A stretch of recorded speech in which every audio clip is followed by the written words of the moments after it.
بسم اللہ الرحمن الرحیم نحمده ونصلي ونسلم على رسوله الكريم اما بعد فقد قال الله تبارك وتعالى في الكلام المجيد والفرقان الحميد اعوذ بالله من الشيطان الرجيم بسم الله الرحمن الرحيم يا أيها الذين آمنوا استعينوا بالصبر والصلاة إن الله مع الصابرين وقال إن الله لا يغير ما بقوم حتى يغيروا ما بأنفسهم صدق الله العظيم محترم بزرگ و عزیز دوست اور عزیز ساتھیوں، اللہ تبارک و تعالی کا بے پناہ احسان و کرم ہوا کہ اللہ رب العزت نے مجھے اور آپ کو دین کی مجلس میں بیٹھنے کی توفیق عطا فرمائی، اور ایسی دین کی مجلس کہ جو رمضان المبارک کے مہینے میں آخری جمعے کی نسبت پر لگی ہوئی ہے، اللہ تبارک و تعالی سے دعا کرتے ہیں کہ اللہ رب العزت ہم سب کے حاضر ہونے کو قبول فرمائیں، اور اللہ تبارک و تعالی سے یہ بھی دعا کرتے ہیں کہ اللہ رب العزت کہ جو رمضان مبارک کا مہینہ ہم سے جدا ہوتا جا رہا ہے، یا اللہ اگر ہم سے اس رمضان مبارک کے مہینے کے اندر کوئی غلطی کوتاہی ہوئی ہو، چاہے وہ روزے رکھنے کے اعتبار سے ہوئی ہو یا نماز پڑھنے کے اعتبار سے ہوئی ہو، یا اللہ ان تمام گناہوں سے ہم معافی چاہتے ہیں، اللہ تبارک و تعالی ہم سب کو معاف فرما دے۔ عزیز دوستو،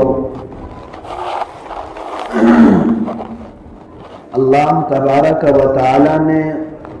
مجھے اور آپ کو اس دنیا کے اندر بھیجا،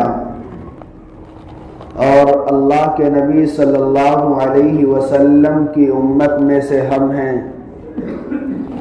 اللہ کے نبی صلی اللہ علیہ وسلم کی سیرت کو اگر ہم پڑھ کر دیکھیں تو اللہ کے نبی صلی اللہ علیہ وسلم کی سیرت کا ایک ایک باب ہم کو سب کو یہ سبق سکھاتا ہے کہ اللہ کے نبی صلی اللہ علیہ وسلم نے کبھی اپنی زندگی کے اندر کبھی نماز کو قضا نہیں کیا، اور اپنی زندگی کے اندر حوادثات بہت آئے، پریشانیاں بہت آئی، اور اللہ کے نبی صلی اللہ علیہ وسلم کو پریشان بہت کیا گیا، لیکن اللہ کے نبی صلی اللہ علیہ وسلم کی سیرت اٹھا کر دیکھتے ہیں تو اللہ کے نبی صلی اللہ علیہ وسلم کی سیرت سے ایک ہی سبق ملتا ہے،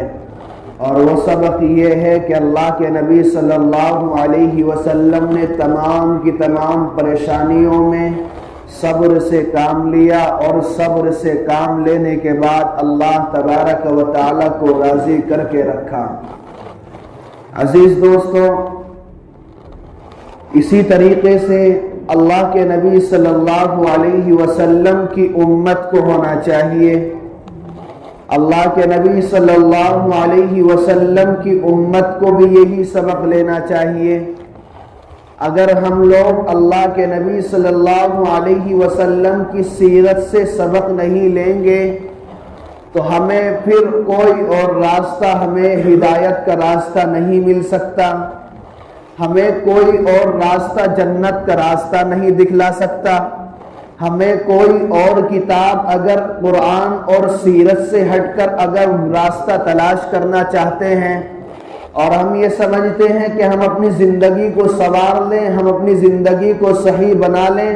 اور ہم اپنی زندگی میں سکون اور امن چاہ لیں، تو خدا کی قسم نبی اور قرآن کی سیرت اور قرآن سے اگر ہم ہٹ کر زندگی کو گزارنا چاہتے ہیں اور نبی صلی اللہ علیہ وسلم کی سیرت سے ہم ہٹ کر زندگی گزارنا چاہتے ہیں تو ہماری زندگی کے اندر وہ امن نہیں رہ سکتا،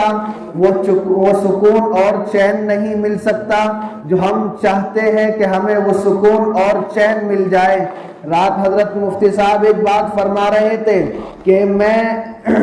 کہ زندگی کے اندر ہم کتنا ہی پیسہ کما لیں، کتنی ہی عیش و عشرت کی چیزیں خرید لیں، کتنا ہی مال و دولت خرید لیں یا کتنی ہی مال و دولت کما لیں، اگر ہم نبی صلی اللہ علیہ وسلم کی سیرت سے جڑ کر نہیں چلیں گے اور قرآن کی باتوں کو مان کر نہیں چلیں گے تو ہمارا وہ تمام مال و دولت جو ہم نے چین و سکون کے لیے کمایا ہے، وہ تمام عیش و عشرت جو ہم چین و سکون کے لیے حاصل کرنا چاہتے ہیں، وہ تمام کی تمام چیزیں جو ہم اپنی زندگی کے اندر لانا چاہتے ہیں، رات کا بھی پتہ نہیں ہے کہ ہم رات کو کس طریقے سے پیسہ کما رہے ہیں، نہ ہمیں دن کا پتہ ہے، بس یہ چاہتے ہیں کہ ہم تمام کے تمام پیسوں کو کما کر اپنی زندگی کے اندر سکون لے کر آ جائیں، تمام کی تمام چیزوں کو خرید کر، تمام کی تمام چیزوں کو حاصل کر کے اپنی زندگی کے اندر چین و سکون لے کر آ جائیں۔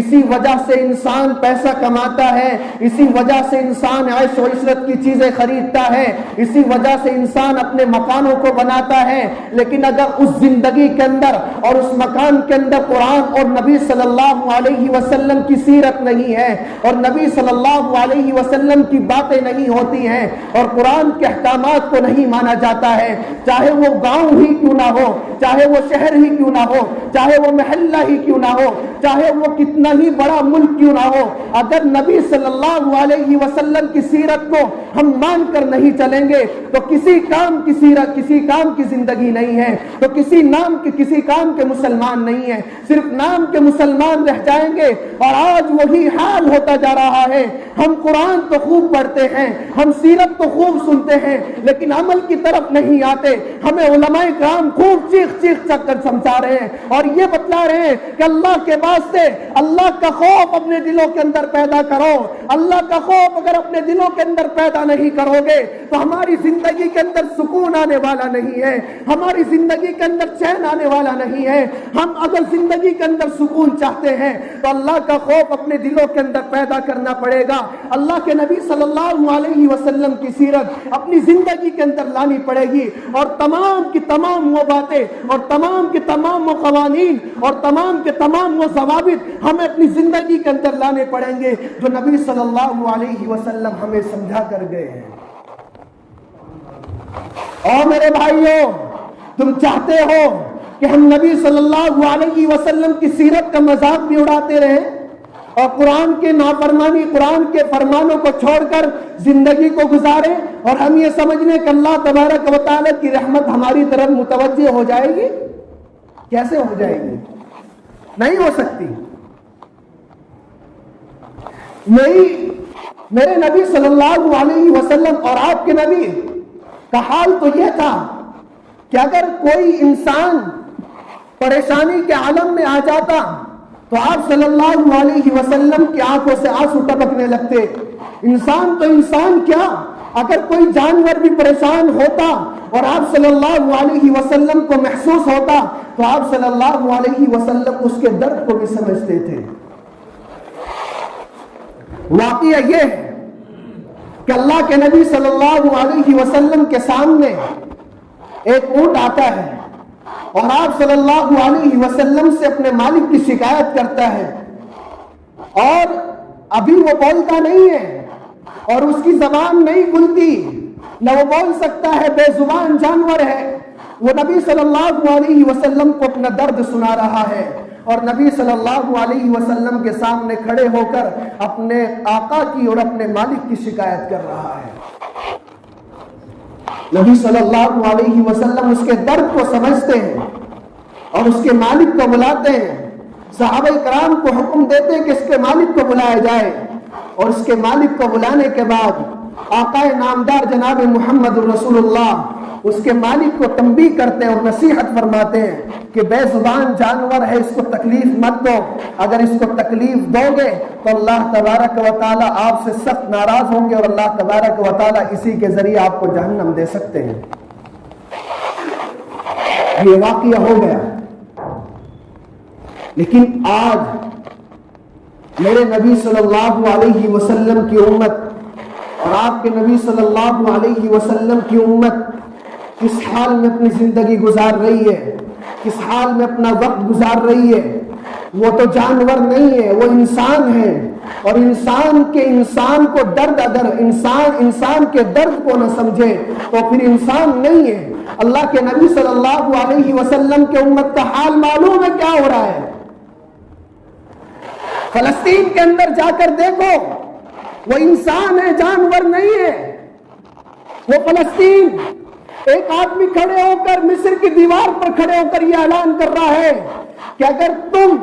کسی مالی اعتبار سے ہماری مدد نہیں کر سکتے، کسی دوائی کے اعتبار سے ہماری مدد نہیں کر سکتے، تو کم سے کم ایک وقت کی روٹی کھانے کے لیے تو دے سکتے ہو۔ اللہ کے نبی صلی اللہ علیہ وسلم کی امت کو وہ چیخ چیخ کر یہ بات کہہ رہی ہے، وہ امت۔ اور آج میرا اور آپ کا حال یہ ہوتا جا رہا ہے کہ ہمیں اپنی جیب بھرنے سے فرصت نہیں ملتی، ہمیں اپنے کھانے پینے سے فرصت نہیں ملتی، ہمیں اپنی عیش و عشرت بنانے سے فرصت نہیں ملتی۔ اگر یہ کہہ دیا جائے کہ تم نماز کی طرف آ جاؤ، کم سے کم اللہ تبارک و تعالیٰ سے ان کے لیے دعا تو کر لو، تو خدا کی قسم مولویوں سے برا کوئی نہیں ہو سکتا۔ اگر یہ کہنے پر آ جائے کہ میرے بھائیوں، فلسطین والوں کے لیے دعا کی بھیک مانگو اور ان کے حال پر رحم کی دعا کرو، اور اللہ تبارک و تعالیٰ کو مناؤ، اللہ تبارک و تعالیٰ کو منا کر یہ ثابت کر دو کہ اللہ ہم نبی صلی اللہ علیہ وسلم کی امت میں سے ہیں، اور اس نبی کی امت میں سے ہے کہ جو انسان کے درد کو سمجھتا ہی تھا، لیکن ساتھ ساتھ جانوروں کے درد کو بھی سمجھ سکتا تھا، اور ہم اس انسان کے درد کو سمجھتے ہیں جو انسان وہ وہاں پر فلسطین کے اندر غموں کے ماحول میں گزر رہے ہیں ان کے وقت۔ میرے عزیز دوستوں، اللہ تبارک و تعالیٰ سے ڈرنے والے بن جاؤ، اللہ تبارک و تعالیٰ کا خوف اپنے دلوں کے اندر پیدا کرو۔ اور ایک بات اور کرتا چلوں، حدیث شریف کے اندر بھی ہے اور قرآن کریم کے اندر بھی ہے کہ جب تک کوئی قوم اپنی حالت خود نہ بدل لے، اللہ تبارک و تعالیٰ بھی اس کے ساتھ وہی معاملہ کرتے ہیں جو اللہ تبارک و تعالیٰ کے ساتھ وہ انسان کر رہا ہے۔ مطلب یہ رات قرآن مکمل ہوا یا بھی رمضان چل رہا ہے، شروع رمضان میں کیا حال تھا ہماری مسجدوں کا؟ پوری مسجدیں بھر کر، جس طریقے سے آج جمعے کے دن لوگ بیٹھے ہوئے ہیں، اسی طریقے سے مسجدیں بھر کر ہوئی نمازیں،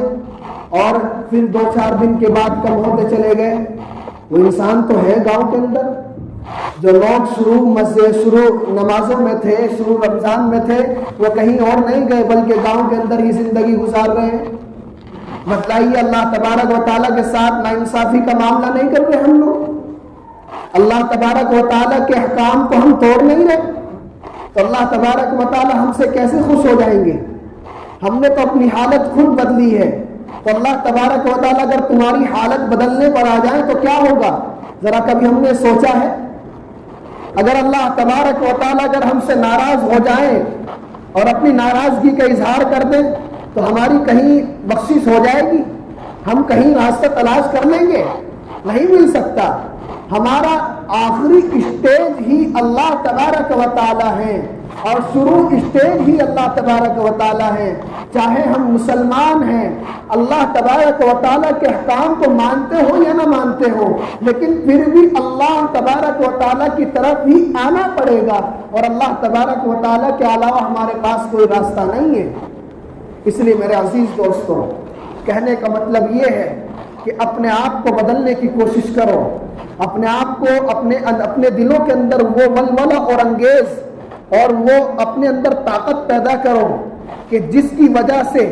غیر وحشت میں آ جائے اور غیر پناہ مانگے اور غیر کو یہ ثابت کر کے دکھا دو کہ ہم اللہ تبارک و تعالیٰ کے احکامات کو مان کر ہم آپ سے ڈرنے والے نہیں ہیں، ہم اللہ تبارک و تعالیٰ کے احکامات کو اس وقت تک مانیں گے جب تک ہمارے دلوں کے اندر اللہ تبارک و تعالیٰ کا دیا ہوا اسلام ہے، اللہ تبارک و تعالیٰ کے دیے ہوئے ایمانی طاقت ہے، اور اللہ تبارک و تعالیٰ نے جب تک ہماری جان کے اندر جان رکھی ہے اور ہمارے جسم کے اندر طاقت رکھی ہے، چاہے وہ ہم کسی بھی طرح ہم اس کا مظاہرہ کریں، کسی بھی طرح اس کا ہم دکھلاوا کریں، ہمیں دکھلا کر رکھنا پڑے گا اور ہمیں وہ طاقت دکھانی پڑے گی۔ اب وہ وقت نہیں رہا کہ ہم خاموشی کے ساتھ گھر پر بیٹھ جائیں اور ہم خاموشی کے ساتھ یہ کہیں بھائی فلاں ملک میں یہ حالات گزر رہے ہیں، فلاں جگہ پر یہ حالات آ گئے، فلاں جگہ پر مسلمان پریشان ہیں۔ اب وہ وقت چلا گیا، اب ہمیں کھل کر سامنے آنا ہے اور شریعت کو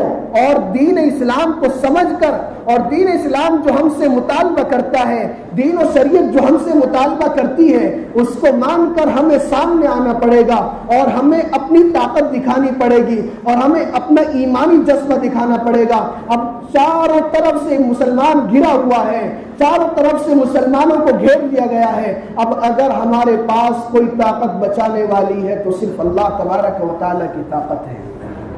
اس لیے میرے عزیز دوستو، اللہ تبارک و تعالیٰ سے دعا کرتا ہوں کہ اللہ رب العزت ہم سب کو عمل کرنے کی توفیق عطا فرمائے، اور اللہ تبارک و تعالیٰ سے دعا کرتا ہوں کہ اللہ رب العزت ہمارے تمام گناہوں کو معاف کر کے ہمیں نیکی کے راستے پر چلنے والا بنا دے، ہمیں